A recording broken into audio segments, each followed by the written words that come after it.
तो आज का जो हमारा विषय है वो असल में हमारी एक श्रोता के सवाल से आया है और सवाल बहुत ही दिलचस्प है और बड़ा भी। सवाल है, भारतीय समाज पर वैश्वीकरण के प्रभावों की चर्चा कीजिए। ठीक है, तो चलिए इसे खोलकर देखते हैं। ये सवाल सुनने में जितना सीधा लगता है असल में उतना ही गहरा है। ये सिर्फ अर्थव्यवस्था या मतलब बड़ी बड़ी कंपनियों के बारे में नहीं है। ये असल में हमारे जीने के तरीके, हमारे रिश्तों और हमारी पहचान से जुड़ा है। बिल्कुल। और देखिए, इस एक सवाल में ना कई सवाल छिपे हुए हैं। जब हम ग्लोबलाइजेशन शब्द सुनते हैं तो अक्सर हमारे दिमाग में सिर्फ इकोनॉमिक एंगल आता है। हाँ, विदेशी कंपनियां, खुला बाजार, यही सब। जी, लेकिन इसका दायरा इससे कहीं ज्यादा बड़ा है। इसके प्रभावों को सही मायने में समझने के लिए हमें समाज के अलग अलग पहलुओं को देखना होगा, जैसे कि आर्थिक, सामाजिक, सांस्कृतिक और यहाँ तक कि राजनीतिक भी। ये एक बहुआयामी प्रक्रिया है। तो फिर सबसे पहले इकोनॉमिक एंगल पर ही बात करते हैं। ये शायद ग्लोबलाइजेशन का सबसे ज्यादा नजर आने वाला चेहरा है ना? 1991 के बाद तो जैसे क्रांति ही आ गई। शहरों में कॉल सेंटर्स, आईटी पार्क्स। हाँ, और ये सिर्फ एक सामान्य बात नहीं है। इसके आंकड़े देखिए, सिर्फ बैंगलोर का ही उदाहरण लें। 1991 में वहां मुश्किल से 1 दर्जन सॉफ्टवेयर कंपनियां थीं। अच्छा। और आज ये संख्या 5000 से भी ज्यादा है। ये वैश्वीकरण का एक शहर पर पड़ा सीधा असर है। कमाल है। ये तस्वीर का एक बहुत ही महत्वपूर्ण और सकारात्मक पहलू है। इसमें कोई शक नहीं कि लाखों लोगों के लिए अवसर पैदा हुए हैं। लेकिन यहाँ जो बात गौर करने वाली है वो ये है कि इस आर्थिक विकास का एक दूसरा पहलू भी है। इस चमक दमक के पीछे क्या कुछ छूट गया? जैसे कि छोटे और कुटीर उद्योग, उन पर इसका क्या असर हुआ? सोचिए, लुधियाना का छोटा होजरी उद्योग या मुरादाबाद का पीतल का काम, क्या वे चीन से आने वाले सस्ते माल का मुकाबला कर पाए? ये तो बहुत जरूरी सवाल है। तो इसका मतलब ये हुआ कि जो विकास हम देख रहे हैं वो शायद एक तरफा है। क्या हम कह सकते हैं कि वैश्वीकरण ने भारत में एक विजेता वर्ग और एक हारा हुआ वर्ग बना दिया है? हारा हुआ शायद थोड़ा कठोर शब्द होगा, लेकिन ये सच है कि फायदा सबको बराबर नहीं मिला। और ये सिर्फ उद्योगों तक सीमित नहीं है। कृषि क्षेत्र पर भी इसका बहुत गहरा प्रभाव पड़ा है। कृषि पर? वो कैसे? देखिए, WTO यानी विश्व व्यापार संगठन, जो देशों के बीच ट्रेड के नियम तय करता है, उसके नियमों के तहत भारत को अपने किसानों को दी जाने वाली कुछ सब्सिडियों पर लगातार अंतर्राष्ट्रीय दबाव का सामना करना पड़ता है। ये सीधे तौर पर हमारी खाद्य सुरक्षा और करोड़ों किसानों की आजीविका से जुड़ा एक बहुत ही संवेदनशील मुद्दा है। ये तो बहुत गहरा पॉइंट है। मतलब एक तरफ तो हम खुले बाजार की बात करते हैं, लेकिन दूसरी तरफ हमारे किसानों को बचाने की हमारी अपनी नीतियां वैश्विक नियमों से टकरा जाती हैं। ठीक यही बात है। और इससे एक और बड़ा सवाल उठता है। क्या इस पूरी प्रक्रिया से अमीर और गरीब के बीच की खाई और चौड़ी हुई है? क्या विकास का लाभ समाज के हर तबके तक पहुंचा है? ये एक जटिल सवाल है। और ये जो आर्थिक बदलाव है, ये अपने साथ सामाजिक और सांस्कृतिक बदलाव भी लाता है। और यहीं से ये चर्चा और भी दिलचस्प हो जाती है, क्योंकि ये वो हिस्सा है जिसे हम हर रोज अपनी जिंदगी में महसूस करते हैं। बिल्कुल। खान पान, पहनावा, मनोरंजन, सब कुछ बदला है। आज हमारे शहरों में पिज्जा हट भी है और पारंपरिक ढाबा भी। और ये बदलाव सिर्फ बाहरी चीजों तक सीमित नहीं है। इसने हमारे सामाजिक ताने बाने को भी बदला है। मैं अपना ही उदाहरण देती हूँ। मेरे दादाजी ने अपनी पूरी जिंदगी कानपुर में एक ही मिल में काम करते हुए बिता दी।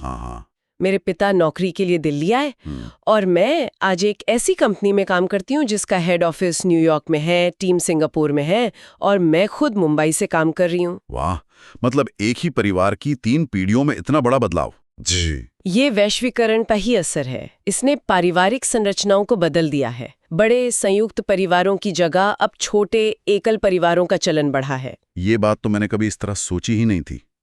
हम इंग्लिश का मजाक उड़ाते हैं, लेकिन असल में ये हमारी भाषा पर ग्लोबलाइजेशन का एक जीता जागता सबूत है। और इसमें जो सबसे आकर्षक बात है वो ये है कि ये प्रभाव एक तरफा नहीं है। ये एक 2 वे स्ट्रीट है। मतलब ऐसा नहीं है कि सिर्फ पश्चिमी संस्कृति भारत में आ रही है। ये एक कल्चरल एक्सचेंज है, जहां एक तरफ हम हैलोवीन या वैलेंटाइंस डे मनाते दिखते हैं, वहीं दूसरी ओर भारतीय संस्कृति भी दुनिया भर में लोकप्रिय हुई है। जैसे योग तो है ही, लेकिन उसके अलावा भी बहुत कुछ है। क्या आप जानते हैं कि अमेरिका में आज 3000 से ज्यादा भारतीय रेस्टोरेंट हैं? अच्छा। और 2023 में पनीर को मरियम वेबस्टर डिक्शनरी में एक आधिकारिक शब्द के रूप में जोड़ा गया। ये दिखाता है कि संस्कृति कैसे फैलती है। ये तो सच है।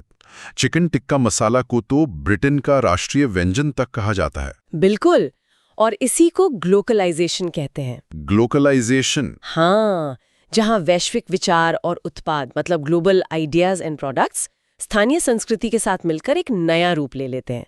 जैसे भारत में मैकडॉनल्ड्स को मैक आलू टिक्की बर्गर बेचना पड़ता है। हाँ, ये एक बेहतरीन उदाहरण है।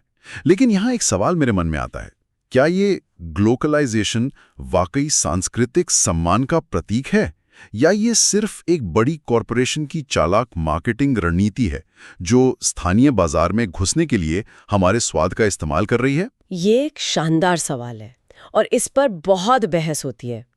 एक नजरिए से देखें तो ये मार्केटिंग ही है, इसमें कोई शक नहीं। उनका लक्ष्य पैसा कमाना है, संस्कृति का प्रचार करना नहीं। लेकिन इसका एक अनचाहा परिणाम ये होता है कि स्थानीय स्वाद और प्राथमिकताएं वैश्विक मंच पर वैलिडेट हो जाती हैं। मैकालू टिक्की शायद एक व्यावसायिक मजबूरी थी, लेकिन इसने दुनिया को दिखाया कि भारतीय स्वाद को नजरअंदाज नहीं किया जा सकता। मतलब जवाब इन दोनों के बीच में कहीं है। जी और यही ग्लोबलाइजेशन की जटिलता है।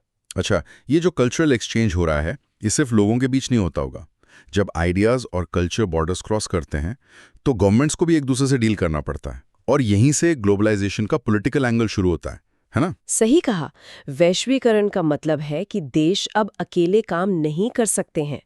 अंतर्राष्ट्रीय संगठनों की भूमिका बहुत बढ़ गई है, जैसे WTO, IMF, संयुक्त राष्ट्र, UN भी। हाँ, भारत को जब कोई व्यापार नीति बनानी होती है तो उसे WTO के नियमों का भी ध्यान रखना पड़ता है।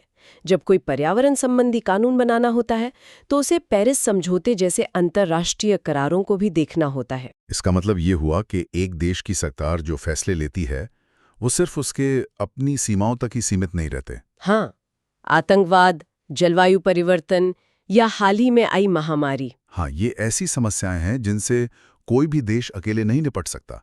इसके लिए ग्लोबल कॉपरेशन जरूरी हो गया है। हाँ, और ये राष्ट्रीय संप्रभुता और अंतर्राष्ट्रीय सहयोग के बीच एक संतुलन बनाने की चुनौती पेश करता है। एक बहुत ही नाजुक संतुलन। जी, हर देश अपने हितों की रक्षा करना चाहता है, लेकिन वैश्विक समस्याओं से निपटने के लिए उसे दूसरे देशों के साथ मिलकर काम भी करना पड़ता है। और भारत भी इसका अपवाद नहीं है? बिल्कुल नहीं।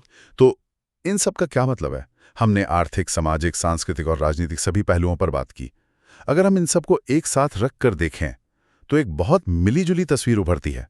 ऐसा लगता है कि वैश्वीकरण को किसी एक तराजू पर तौलना बहुत मुश्किल है। बिल्कुल, इसे अच्छा या बुरा के खांचे में फिट करना ही सबसे बड़ी गलती होगी। एक तरफ तकनीकी प्रगति है, आर्थिक अवसर हैं, दुनिया से जुड़ाव है, ये सब सकारात्मक पहलू हैं।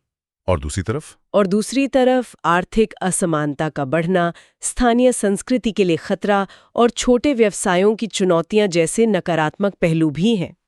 मतलब ये एक सिक्के की तरह है जिसके हमेशा दो पहलू होते हैं। हाँ, और कौन सा पहलू आपको दिखेगा ये इस बात पर निर्भर करता है कि आप सिक्का किस तरफ से देख रहे हैं। एक IT पेशावर के लिए वैश्वीकरण का मतलब अवसर हो सकता है, और उसी शहर के एक बुनकर के लिए इसका मतलब चुनौती हो सकता है। ठीक कहा, दोनों ही अपने अपने नजरिए से सही है। वैश्वीकरण की असली समझ इसी जटिलता को स्वीकार करने में है। यह हमें किसी सीधे हाँ या ना वाले जवाब की ओर नहीं ले जाता। तो आज की इस चर्चा से यह साफ है कि भारतीय समाज पर वैश्वीकरण के प्रभाव का सवाल अपने आप में एक पूरी दुनिया समेटे हुए है। ये सिर्फ एक अकादमिक प्रश्न नहीं है, बल्कि ये हमारी रोजमर्रा की जिंदगी का हिस्सा है। ये अर्थव्यवस्था से लेकर हमारी रसोई तक और हमारी संसद से लेकर हमारे पारिवारिक रिश्तों तक फैला हुआ है। हाँ, और ये प्रक्रिया अभी खत्म नहीं हुई है, ये लगातार विकसित हो रही है। हमने अभी तक प्रभावों की बात की है, यानी एक ऐसी प्रक्रिया जो भारत पर घटित हुई। अब श्रोताओं के लिए सोचने के लिए एक विचार ये हो सकता है, आने वाले दशकों में भारत की भूमिका क्या होगी? ये एक बहुत ही दिलचस्प सवाल है। क्या भारत सिर्फ वैश्वीकरण से प्रभावित ही होता रहेगा, या फिर वो वैश्वीकरण के अगले चरण को आकार देने में एक सक्रिय भूमिका निभाएगा? तकनीक, जनसांख्यिकी और अपनी सांस्कृतिक विरासत के दम पर भारत दुनिया को क्या दे सकता है? ये एक ऐसा सवाल है जो आने वाले समय की दिशा तय करेगा।